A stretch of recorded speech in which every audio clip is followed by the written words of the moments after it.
আপনি এই মুহূর্তে যা দেখছেন এটি কোনো সিনেমা দৃশ্য বা কোনো কল্পকাহিনী নয়। এটি সম্প্রতি ঘটে যাওয়া বাংলাদেশ ভারত সীমান্ত এলাকার একটি দৃশ্য। এতে দেখা যায় আন্তর্জাতিক সীমারেখার বিন্দুমাত্র তোয়াক্কা না করে অস্ত্রসহ বাংলাদেশের অভ্যন্তরে ঢুকে পড়েছে ভারতের সীমান্তরক্ষী বাহিনী বিএসএফের 2 সদস্য।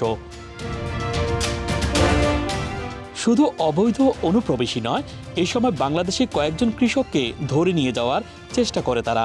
এ যেন রীতিমতো সন্ত্রাসী কর্মকাণ্ড।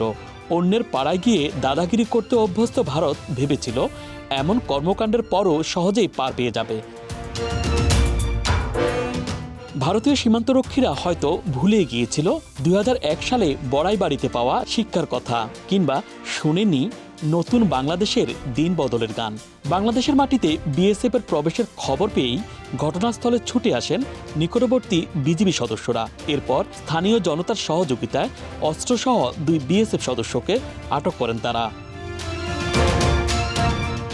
ভিডিওতে দেখা যায় নিজেদের রক্ষা করতে বিজিবি সদস্য ও স্থানীয়দের সঙ্গে ধস্তাধস্তি করেন বিএসএফের ওই 2 সদস্য। এক পর্যায়ে মাটিতে পড়ে যান এবং বিজিবি সদস্যদের পা ধরে ক্ষমা চান তারা। এরপর যথাযথ প্রক্রিয়া অনুসরণ করে বিএসএফ কর্তৃপক্ষের কাছে তাদের হস্তান্তর করেন বিজিবি। কাশ্মীরের পহেলগাম হামলার ইস্যুতে উত্তপ্ত ভারত পাকিস্তান সীমান্ত। দুদেশের নিয়ন্ত্রণ রেখায় সেনাদের মধ্যে ক্রমাগত চলছে গোলাগুলি। চলমান উত্তেজনার মধ্যেই গত 23 এপ্রিল পাকিস্তানের আধা সামরিক বাহিনী রেঞ্জার্সের হাতে আটক হন ভারতীয় সীমান্তরক্ষী বাহিনীর এক সদস্য।